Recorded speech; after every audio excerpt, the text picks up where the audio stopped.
കുറച്ച് ദിവസങ്ങൾക്ക് മുമ്പ് സിദ്ധാർത്ഥിൻ്റെ മരണത്തെക്കുറിച്ച് എൻ്റേതായിട്ടുള്ള ഒരു കൊച്ച് അഭിപ്രായം ഞാൻ പറഞ്ഞിടുകയുണ്ടായി. ആ വീഡിയോയുടെ കീഴിൽ വന്ന ഏതാനും കുറച്ച് കമൻസിനുള്ളൊരു മറുപടിയാണ് ഈ ഒരു വീഡിയോ. തീർച്ചയായിട്ടും ഇതെല്ലാവരും മുഴുവൻ കാണണം. ഇനി സിദ്ധാർത്ഥിനെ കുറിച്ച് ഞാൻ പറഞ്ഞത് നിങ്ങൾ കണ്ടിട്ടില്ലെങ്കിൽ ഈ കമൻറ്റ് ബോക്സിൽ ആദ്യം തന്നെ ഞാൻ ആ വീഡിയോയുടെ ലിങ്ക് ഞാൻ പിൻ ചെയ്ത് വെച്ചിട്ടുണ്ട്. അതും തീർച്ചയായിട്ടും പോയി കാണണം. അപ്പോൾ നമുക്ക് നേരെ കമൻസിലേക്ക് കടക്കാം. ഒരുപക്ഷെ നിങ്ങൾ ആ വീഡിയോ കണ്ടിട്ടുള്ളവരാണെങ്കിൽ നിങ്ങൾക്ക് മനസ്സിലാവും. ഇതിനകത്ത് ഞാൻ ജാതിയെക്കുറിച്ചോ മതത്തെക്കുറിച്ചോ പാർട്ടിയെക്കുറിച്ചോ ഒന്നും പറഞ്ഞിട്ടില്ല. പക്ഷേ വന്നിരിക്കുന്ന ചില കമൻസിൽ അത്തരത്തിലുള്ള ചില കാര്യങ്ങളുണ്ട് എന്നുള്ളത് സത്യമാണ്. അപ്പോൾ അതിനെക്കുറിച്ച് നമ്മളിന്ന് പറയാം. ഒന്നാമത്തെ കമൻറ്റ്: അച്ഛന് പോയി സത്യാവസ്ഥ മനസ്സിലാക്കൂ, അല്ലാണ്ട് ചുമ്മാ ഓരോന്നും പറയല്ലേ. എന്ത് സത്യാവസ്ഥയാണ് മനസ്സിലാക്കേണ്ടതെന്ന് ഒന്ന് പറഞ്ഞു തരികയോ അല്ലെങ്കിൽ ഈ വീഡിയോയുടെ കീഴിൽ കമൻ്റ് ഇടുകയോ ചെയ്യണമെന്ന് ഞാൻ അഭ്യർത്ഥിക്കുന്നു. ഞാൻ മനസ്സിലാക്കിയ ഒരു സത്യാവസ്ഥ എന്ന് പറഞ്ഞാൽ ഇതൊരു കൊലപാതകം തന്നെയാണെന്നാണ് ഞാൻ മനസ്സിലാക്കുന്നത്. അതിൻ്റെ അടിസ്ഥാനത്തിലാണ് ഞാൻ സംസാരിച്ചതും. ഇനി മറ്റെന്തെങ്കിലും മനസ്സിലാക്കണമെന്നുണ്ടെങ്കിൽ ഈ വീഡിയോയുടെ അടിയിൽ ഒന്ന് കമൻ്റ് ഇട്ടാൽ മതി. ഞാനും എന്നെ കാണുന്ന അല്ലെങ്കിൽ എന്നെ കേൾക്കുന്ന കുറച്ച് പേരും കൂടി ഉണ്ട്. അപ്പോൾ അവർ കൂടി അത് മനസ്സിലാക്കിക്കൊള്ളുമെന്ന് ഞാൻ വിനീതമായിട്ട് അറിയിക്കുന്നു. ഓക്കെ, നമുക്കിനി അടുത്ത കമൻറ്റിലേക്ക് പോകാം. അച്ഛൻ ഇത് രാഷ്ട്രീയമായി കാണേണ്ടതില്ല. കാരണം ഇതിലെ പ്രതികളായി അറസ്റ്റ് ചെയ്തിട്ടുള്ളവരിൽ പല രാഷ്ട്രീയമുള്ളവരാണ്. 18 പേരിൽ 1-ാം പ്രതി കോൺഗ്രസ്, 4 പേർ SFIയിലുള്ളവർ, ബാക്കി മറ്റു പാർട്ടി അനുഭാവികൾ. രാഷ്ട്രീയ അനുഭവം ഇല്ലാത്തവരുമുണ്ട്. ബാക്കി എല്ലാത്തിനോടും യോജിക്കുന്നു. അതൊരു നല്ല അഭിപ്രായമായിട്ട് ഞാൻ എടുക്കുന്നു. കാരണം വളരെ മനോഹരമായിട്ടാണ് അദ്ദേഹം എഴുതിയിരിക്കുന്നത്, രാഷ്ട്രീയമായി കാണേണ്ടതില്ല എന്നുള്ളത്. പക്ഷേ എന്താ പേര്, NV ബിനോയ്.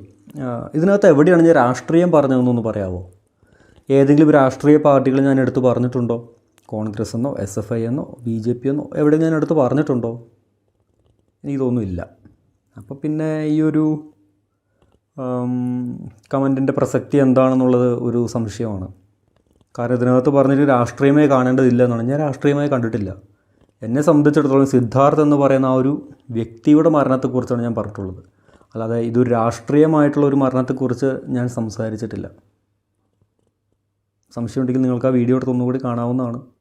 ഓക്കെ, അപ്പോൾ നമുക്കിനി അടുത്ത കമൻറ്റിലേക്ക് പോകാം. ഞങ്ങളുടെ തല്ലും കൊല്ലും, ഇത് ഞങ്ങളുടെ ഭരണമാണ്. ഞങ്ങളുടെ അജണ്ട ഞങ്ങൾ നടപ്പാക്കും. പോലീസ് ഞങ്ങൾ പറയുന്ന പോലെ ചെയ്യും. ഇവിടെ ഞങ്ങളുടെ പാർട്ടിയും ഒരു മതവും മാത്രം മതി. അച്ഛൻ്റെ മതക്കാരെ കൊണ്ട് എന്തിനു കൊള്ളാം. നാട് നീളെ കെട്ടി സോ പണിത് വെച്ചതുകൊണ്ട് മാത്രം കാര്യമില്ല. എന്ത് കെട്ടി? നാട് നീളെ കെട്ടി സോ പണിത് വെച്ചതുകൊണ്ട് മാത്രം കാര്യമില്ല. മാറിപ്പിടിക്കേണ്ട സമയം കഴിഞ്ഞിരിക്കുന്നു. സ്വന്തമായിട്ട് പേരും ID പോലും ഇല്ല കേട്ടോ. User DD21H968D. ഈ നല്ലൊരു പഴഞ്ചൊല്ലുണ്ട്, അത് പറഞ്ഞപ്പോൾ ശരിയാവില്ല. ഇനിയിപ്പോൾ എന്താ പറയുക, ഇതിപ്പോൾ ആരാണെന്നോ എന്താണെന്നോ നമുക്കറിയാത്തത് കൊണ്ട് പിന്നെ നമ്മളതിനെക്കുറിച്ച് സംസാരിക്കേണ്ട കാര്യമില്ലെന്നാണ് എനിക്ക് തോന്നുന്നത്. കാരണം ഞങ്ങളുടെ തല്ലും കൊല്ലും, ഇത് ഞങ്ങളുടെ ഭരണമാണ്. ഞങ്ങളുടെ അജണ്ട ഞങ്ങൾ നടപ്പാക്കും. പോലീസ് ഞങ്ങൾ പറയുന്ന പോലെ ചെയ്യും. ഇവിടെ ഞങ്ങളുടെ പാർട്ടിയും ഒരു മതവും മാത്രം മതി. പോലീസ് ആരെങ്കിലുമൊക്കെ ഈ വീഡിയോ കാണുന്നുണ്ടെങ്കിൽ ഒന്ന് സെർച്ച് നോക്കാൻ പറ്റിയെങ്കിൽ നോക്ക്. നിങ്ങളൊക്കെ മറ്റുള്ളവരുടെ അല്ലെങ്കിൽ ഇങ്ങനത്തെ ഓരോരോ ടീമുകളുടെ അടിമകളാണെന്ന് പറയുന്നതിന് തുല്യമല്ലേ ഇത്? അച്ഛൻ്റെ മതക്കാരെ കൊണ്ട് എന്തിനും കൊള്ളാം. നാട് നീളെ കെട്ടി സോ പണിത് വെച്ചതുകൊണ്ട് മാത്രം കാര്യമില്ല. മാറിപ്പിടിക്കേണ്ട സമയം. മാറിപ്പിടിച്ചതായിരുന്നോ നിങ്ങൾ ഈ കൊലപാതകം ചെയ്തത്? I see. കേൾക്കുന്നവർ ശ്രദ്ധിക്കണം. ഇങ്ങനെയൊന്നും ജീവിച്ചാൽ പോരാ. കുറച്ച് കൊലപാതകങ്ങളൊക്കെ ചെയ്ത് വേണം ജീവിക്കാനെന്നാണ് ഇദ്ദേഹം പറഞ്ഞിരിക്കുന്നത്. ആരാണെന്നൊന്നും അറിയാൻ പാടില്ല. പിന്നെ നമുക്ക് ചില കാര്യങ്ങളുണ്ട്, ഈ സ്വന്തം IDയിൽ നിന്ന് സ്വന്തം പേര് വെളിപ്പെടുത്തിക്കൊണ്ടൊക്കെ പറയുന്നതിന് ഒരല്പം നട്ടെല്ലോ ആണ്.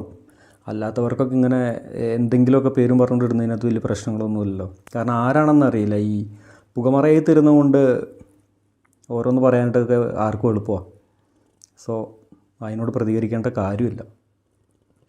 പിന്നെ ഒരാൾ ഫാത്തിമ TVM: സിദ്ധാർത്ഥ് എന്ന പേരിന് പകരം സിദ്ദിഖ് എന്നായിരുന്നുവെങ്കിൽ ഇപ്പോഴുള്ള മികവ് കാണുമോ? എന്ത് മികവാണ് ഉദ്ദേശിച്ചത്? സിദ്ധാർത്ഥ് എന്ന പേരിന് പകരം സിദ്ദിഖ് എന്നായിരുന്നുവെങ്കിൽ എന്താ പ്രശ്നം? സിദ്ധാർത്ഥ് ആയാലും സിദ്ദിഖ് ആയാലും ഒരു വ്യക്തിക്ക് അയാളുടെ ജീവൻ നഷ്ടപ്പെടും. ഇത്തരം മതപരമായിട്ടുള്ള ദയവ് ചെയ്ത് നിങ്ങൾ ഇങ്ങനത്തെ കാര്യങ്ങളൊക്കെ മതത്തിലേക്ക് ചുരുക്കല്ലേ. എന്താണ് ഈ കേരളത്തിലെ സമൂഹം ഇങ്ങനെ അധപതിച്ച് പോകുന്നത്? എന്തുകൊണ്ടാണ്? നിങ്ങൾ ആരാണെന്ന് പോലും എനിക്കറിയില്ല. പക്ഷേ എങ്കിലും ഞാൻ ചോദിക്കുകയാണ്, സിദ്ധാർത്ഥ ആയാലും സിദ്ദിഖ് ആയാലും അവിടെ നഷ്ടപ്പെടുന്ന ഒരു ജീവനല്ലേ? ആ നഷ്ടപ്പെടുന്ന ഒരു കുടുംബത്തിൻ്റെ ഒരു അത്താണിയല്ല, ഒരു പ്രതീക്ഷയല്ല അവിടെ നഷ്ടപ്പെട്ടു പോകുന്നത്. അതിനകത്ത് എന്തിനാണ് നിങ്ങൾ ഈ മതവും അല്ലെങ്കിൽ മതപരമായിട്ടുള്ള കാര്യങ്ങളൊക്കെ തിരികെ കയറ്റുന്നത് എന്തിനാണ്? ഞാൻ ആ വീഡിയോയിൽ മതത്തെക്കുറിച്ചോ ജാതിയെക്കുറിച്ചോ പാർട്ടിയെക്കുറിച്ചോ ഒന്നും പറഞ്ഞിട്ടില്ല. ഞാൻ പറഞ്ഞ സിദ്ധാർത്ഥ് എന്ന് പറയുന്ന ആ വിദ്യാർത്ഥിയുടെ മരണത്തെക്കുറിച്ചാണ്. അത് സിദ്ധാർത്ഥ് അല്ല, ഇനി സിദ്ദിഖാണ് മരിച്ചെങ്കിൽ സിദ്ദിഖ് എന്നുള്ള പേരിൽ ആ വീഡിയോ പറയേണ്ടി വരും. അത്രയല്ലേ ഉള്ളൂ.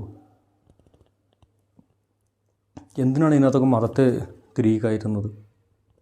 ഞാൻ ചോദിക്കട്ടെ, ഇത്രയും നാളായി ആ വിദ്യാർത്ഥി മരിച്ചിട്ട് ഇവിടെ മറ്റുള്ള പുരോഹിതർ എന്ന് വെച്ചാൽ ക്രിസ്ത്യൻ, ഹിന്ദു, മുസ്ലിം, ഈ 3 മതവിഭാഗങ്ങൾ പുരോഹിതരാരും വാർത്താമാധ്യമങ്ങൾ കാണാത്തവരോ പത്രമാധ്യമങ്ങൾ വായിക്കാത്തവരോ അല്ലല്ലോ. എത്ര പേര് പ്രതികരിച്ചിട്ടുണ്ട്? അപ്പോൾ സമൂഹത്തിൽ ഇപ്പോൾ നിലനിന്നുകൊണ്ടിരിക്കുന്നത് എൻ്റെ മതത്തിൽപ്പെട്ട ഒരാൾക്ക് എന്തെങ്കിലും സംഭവിച്ചാൽ പ്രതികരിക്കുക, മറ്റുള്ള മതങ്ങളിൽപ്പെട്ടവർക്ക് എന്തെങ്കിലും സംഭവിച്ചാൽ പ്രതികരിക്കാതിരിക്കുക എന്നുള്ള ഒരു മനോഭാവമാണ്. അതിന് കൊടുതാങ്ങി നിൽക്കരുത്. അതുകൊണ്ടല്ലേ ഇപ്പോൾ എത്ര പേര് പ്രതികരിച്ചിട്ടുണ്ട്? എടുത്ത് നോക്കിയാൽ മതി. നമുക്കെല്ലാവർക്കും ഉണ്ടല്ലോ ഈ യൂട്യൂബും ഇതെല്ലാം നമ്മൾ കാണുന്നതല്ലേ. അപ്പോൾ ദയവ് ചെയ്ത് ഇത്തരത്തിലുള്ള അർത്ഥശൂന്യമായിട്ടുള്ള ചോദ്യങ്ങളൊന്നും ഇടരുത്. എന്ത് മികവാണ് നിങ്ങളതുകൊണ്ട് ഉദ്ദേശിച്ചത്? ഇപ്പോഴുള്ള മികവുണ്ടാകുമെന്ന് ചോദിച്ചുകൊണ്ട് നിങ്ങൾ എന്ത് മികവാണ് ഉദ്ദേശിച്ചത്? എനിക്ക് മനസ്സിലായില്ല. അതിനകത്ത് എന്താ മികവ്? ഒരാൾ ഈ ഭൂമിയിൽ നിന്ന് പോയി കൊല ചെയ്യപ്പെട്ടു, അതിനകത്ത് മികവാണോ അന്വേഷിക്കുന്നത്?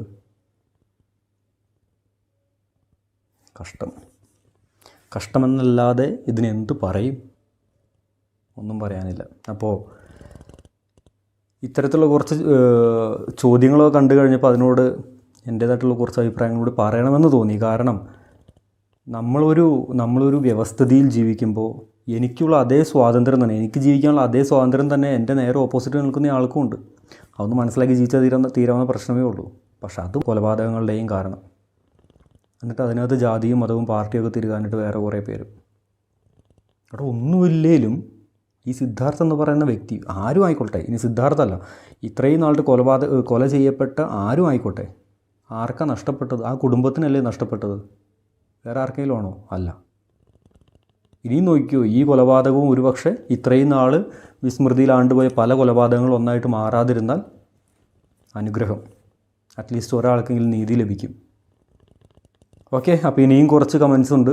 അതിനൊക്കെ വരും ദിവസങ്ങളിൽ നമുക്ക് നോക്കാം. അതൊക്കെ അർത്ഥവത്തായതാണോ അല്ലയോ എന്നുള്ള കാര്യം.